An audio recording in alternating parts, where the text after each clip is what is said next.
Como vai, pessoal? Estamos aqui para mais uma aula, continuando o estudo da penhora, e hoje nós vamos falar sobre a penhora de créditos. Isso mesmo, não só bens específicos ou valores já na mão do executado podem ser atingidos pela execução, mas também créditos ou direitos que ele ainda tem por receber. Tem, na verdade, aí uma expectativa, mas que já tem um valor patrimonial certo que pode ser atingido pela execução. Essa é uma estrutura boa de se utilizar, mas na verdade a gente tem que entender que, entre outros bens, essa não vai ser a preferencial, mesmo porque você vai envolver uma terceira pessoa dentro dessa execução, que é o devedor do executado. Então, além de trabalhar contra o executado, você agora vai ter o devedor do seu devedor participando dessa discussão sobre a satisfação do crédito. Então, por isso, ela acaba sendo um pouco complexa em algumas situações e talvez exatamente por isso o código coloque lá não como uma das vias preferenciais para a quitação da dívida, tá certo? Mas vamos lá. Também é um detalhe que a subseção da penhora, não é, que trata ali das formas especiais de penhora, que coloca sobre a sigla de penhora de créditos, ela não envolve uma situação única. São várias situações que precisam ser analisadas pontualmente, por isso que há alguns artigos disciplinando esse tema. Por exemplo, nós temos alguns créditos que estão materializados em um título, nós temos créditos que não estão materializados em nenhum título, nós temos créditos relativos a prestações periódicas que vão se vencendo, coisas a restituir, nós temos toda essa diversidade de situações que vão estar aqui no código que a gente vai analisar uma a uma para ficar mais claro para vocês.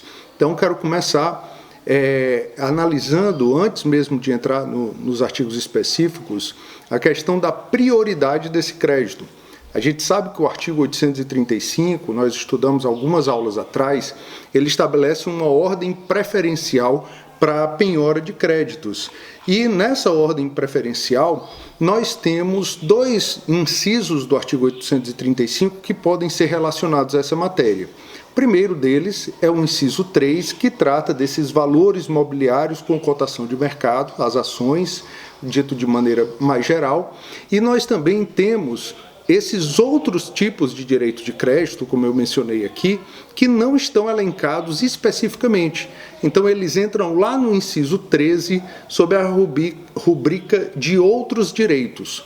Ou seja, a prestação de crédito, quando não tem uma cotação na bolsa, ela está na última posição na ordem geral de preferência de créditos, o que acaba dando ali para o executado uma possibilidade, e para o exequente, né, uma possibilidade de discutir o atingimento desse crédito quando penhorado, para pedir a substituição por outro que esteja numa situação daquela gradação mais privilegiada, tá bom?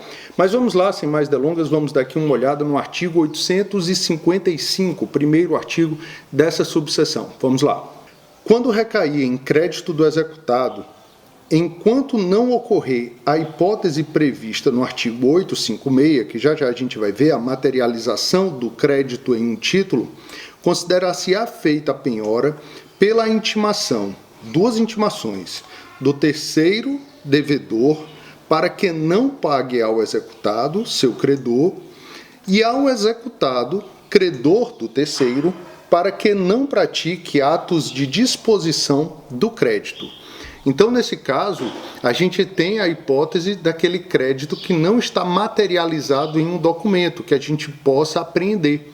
Você, então, precisa intimar tanto o terceiro devedor do seu executado, para que ele saiba que aquele crédito foi penhorado e, portanto, não pode pagar diretamente ao seu credor originário, ele tem que pagar em juízo, tanto que ele ficará na condição de depositário desse crédito, ele será responsável por esse crédito, e se pagar o executado e o executado der a quitação dessa dívida, isso vai configurar fraude à execução, como a gente vai ver aqui um pouco mais à frente, e aí vai exigir, vai possibilitar uma execução desse terceiro, ou seja, não é dito aí de forma mais genérica, ele pagou mal, vai pagar 2 vezes, né? Depois ele vai tentar reaver isso do executado, mas a verdade é que, como depositário, ele só vai se eximir dessa condição quando ele entregar aquele valor em juízo e, com a quitação do crédito, aquele valor vai ficar resolvido e ele vai se desobrigar, seja para o processo, seja com o executado, para ele a dívida estará paga, tá certo? Então, esse primeiro dispositivo, esse 855, ele acaba sendo uma regra muito importante que vai nos orientar em várias outras situações da necessidade de intimar o terceiro, né, que deve ao executado, e o executado. Mas nós temos algumas situações que podem se manifestar um pouco mais simples, como, por exemplo, quando esse crédito ele está materializado em um documento, em um título de crédito. É o que diz o artigo 856. Vamos dar aqui uma olhada. A penhora de crédito, quando representada por letra de câmbio, nota promissória, duplicata, cheque, aí ele sai citando, mas depois ele abre, ou outros títulos, far-se-á pela apreensão do documento. Aqui é a medida executória. Esteja ou não este em poder do executado. Então, eu posso apreender o documento na mão de outra pessoa. Então, vamos para os parágrafos. Né? O parágrafo 1º vai dizer: se o título for apreendido, mas o terceiro confessar a dívida, será este tido como depositário da importância. Né? Falamos disso um pouco. O terceiro só se exonerará da obrigação depositando em juízo a importância da dívida, também já mencionamos. E se o terceiro negar o débito em conluio com o executado, a quitação que este lhe der caracterizará fraude à execução. Nós temos aí uma hipótese de fraude à execução descrita no Código, no CPC, mas fora lá do artigo 792. Então, pessoal, nós temos essa conjuntura, essas duas situações básicas daquele crédito materializado em um documento, um título de crédito que eu posso apreender, ou ela sem nenhuma documentação, quando então eu vou ter que adotar uma outra ferramenta, uma outra forma processual de fazer, que é a intimação do credor e do devedor, tá certo? Mas vamos lá.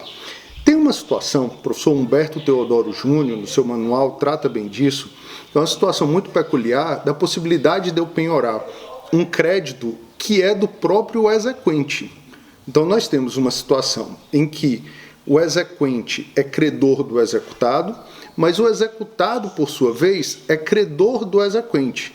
Eu poderia, então, fazer o que ele chama de penhora de mão própria. Não é que eu penhoro o crédito que pertence ao próprio exequente para forçar ali dentro do processo uma compensação desses valores e trazendo com isso uma boa efetividade para o processo, desde que as duas obrigações sejam líquidas, certas e exigíveis, né, possam ser exigidas nesse momento.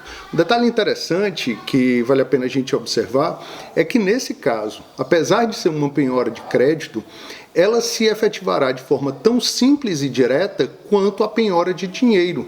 Então, porque eu não terei que envolver terceiros, novos atos processuais, não vai haver expropriação. Então, nesse caso, a coisa vai se resolver muito diretamente, por isso ela seria prioritária, ela não estaria lá naquele último lugar da ordem de preferência, mas sim entre as primeiras situações cabíveis.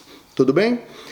Vamos para o artigo 857, vai dizer o seguinte: feita a penhora em dinheiro e ação do executado, e não tendo ele oferecido embargos ou sendo esses rejeitados, em síntese, né, estando resolvida a discussão a respeito dele, o exequente ficará subrogado nos direitos do executado até a ocorrência do seu crédito. Então, você tem, numa primeira situação, a subrogação do credor do exequente no crédito que é do executado, podendo, inclusive, numa espécie de legitimação extraordinária, atuar processualmente para a cobrança daquela dívida. Mas ele vai ter uma outra possibilidade.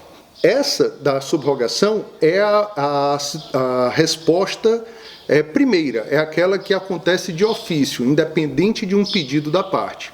Mas a parte ela pode optar, como a gente vê aí no parágrafo 1º, não é?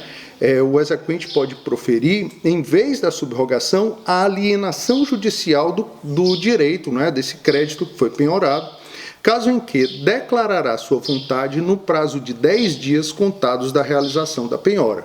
Então, na hora que a penhora é realizada, ele vai ser intimado, logicamente, ele tem, a partir daquela formalização, 10 dias contados para dizer, olha, eu não quero me subrogar, não é essa a minha pretensão, eu quero que esse crédito seja levado a leilão. É uma situação que, na prática, se visualiza uma pouca efetividade, mas juridicamente é possível. Então, pode haver a subrogação ou a alienação, a expropriação desse crédito. Duas situações para as quais o exequente pode optar. Tudo bem? Vamos para o artigo 858.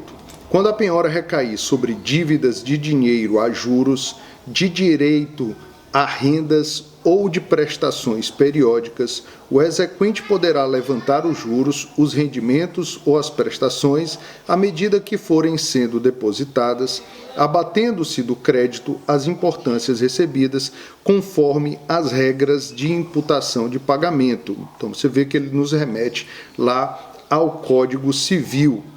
Então, voltando aqui, da mesma forma, o terceiro vai ser intimado dessa forma para que possa fazer esses depósitos periódicos à medida que as coisas forem ocorrendo, ele vai firmando e aquilo vai sendo imputado no pagamento, até que no momento que se quite, que o valor depositado já cubra toda a dívida, ele estará exonerado dessa obrigação. Mas vamos lá, que nós temos ainda uma outra situação de crédito no artigo 859, que, recaindo a penhora sobre direito à prestação ou à restituição de coisa determinada, o executado, detalhe para esse ponto, o executado será intimado para, no vencimento, depositá-la, correndo sobre ela a execução.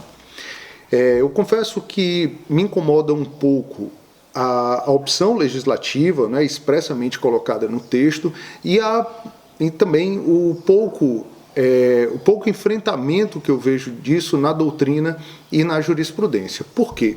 Porque esse artigo, na prática, ele faz pouco sentido, ele tem uma baixíssima efetividade. Observem que o Código determina que eu vou intimar o executado para, quando ele receber, ele transferir. Não faz sentido nenhum. Se cair na mão do executado, muito provavelmente eu vou ter uma nova dificuldade para reaver tais valores ou esse objeto, não é? Porque não é só uma questão de dinheiro, eu posso também ter uma coisa que está sendo restituída. Então, o ideal é que eu interprete esse dispositivo lá com o artigo 855, que a gente já viu, no sentido de que eu vou intimar não o executado para entregar, mas eu vou intimar o devedor do executado, aquele terceiro, e vou intimar o executado para dizer que ele não receba, senão vai configurar a fraude à execução. Então, eu aplico aqui juntamente, eu intimo o terceiro para que ele entregue direto ao juízo e intimo o executado para que ele não receba e não dê quitação, tá certo? E assim eu acho que a norma faz algum sentido, senão a gente vai ter uma perda enorme de efetividade nesse dispositivo, não faz muito sentido. E aí o detalhe para a restituição da coisa. Porque até agora a gente vinha pensando em crédito sempre como valor. Mas se eu entrego um objeto, o que é que vai acontecer? Eu penhorei aquele crédito, quando o objeto chegar, eu vou penhorar o objeto e vou expropriar aquele bem. É essa a ideia de quando eu penhoro um crédito relativo à entrega, à restituição de uma coisa, tá bom? Por fim, pessoal, a gente tem o artigo 860, bem interessante, que ele vai dizer o seguinte: quando o direito estiver sendo pleiteado em juízo, a penhora que recair sobre ele será averbada com destaque nos autos pertinentes ao direito e na ação correspondente à penhora, a fim de que esta seja efetivada nos bens que forem adjudicados ou que vierem a caber ao executado. Então vamos lá, pessoal. Aqui eu estou falando de um crédito que foi reconhecido em um outro processo, né, que está sendo discutido em um outro processo. Essa é a famosa penhora no rosto dos autos, expressão que, embora não esteja no código, não esteja na legislação, está consagrada pelo uso e você encontra em todos os livros, até mesmo nos julgados dos tribunais. Nós temos aqui um detalhe colocado aí na norma, como vocês viram, um dever de que essa penhora no rosto dos autos, ela fique averbada com destaque. Hoje nós não temos, na grande maioria das situações, um processo físico para que isso seja feito, né, colocado na capa do processo, como anteriormente se fazia. Hoje essa averbação ela é feita por meio de uma certificação dentro dos autos do processo, com algum tipo de etiqueta, não é? Dependendo do sistema que se coloca, uma informação que fique evidenciada. Embora a lei só fale nessa averbação, nessa certificação, documentação processual, a jurisprudência e a doutrina têm evoluído no sentido de que eu deva intimar as partes daquele outro processo e do processo do qual está sendo originado, né, a intimação da penhora normal, para que todos saibam dessa penhora. Então, aquele terceiro que é parte no processo no qual ocorreu a penhora, que não sabe da execução, a simples documentação processual não seria suficiente para se presumir contra ele. Então eu vou fazer também a intimação, isso dá-lhe mais segurança, evita qualquer discussão a esse respeito.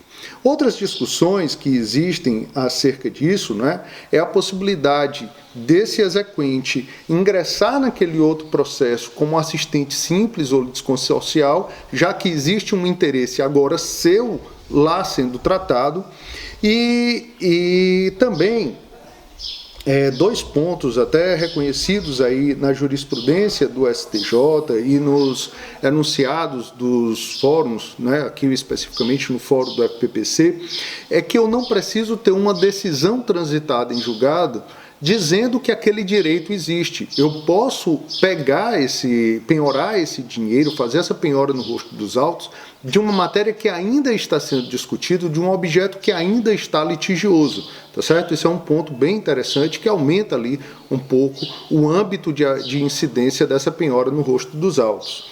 E, por fim, um julgado recente do STJ tratou da possibilidade de eu penhorar realizar esse tipo de penhora em processos arbitrais, dando uma interpretação, quando o artigo 860 diz que aquele direito está sendo pleiteado em juízo, eu interpretar esse termo juízo de maneira mais ampla, atendendo também à jurisdição privada, não é? A arbitragem nesse seu âmbito de jurisdição, de modo que eu possa oficiar o árbitro daquela Câmara de Arbitragem para que lá fique registrado e eventual proveito econômico que se saia dali, ou um bem que venha a ser adjudicado, ou os valores que iam ser transferidos para o credor, não é, executado do processo que a gente está discutindo, sejam então depositados em juízo para que eu possa entregar para o exequente.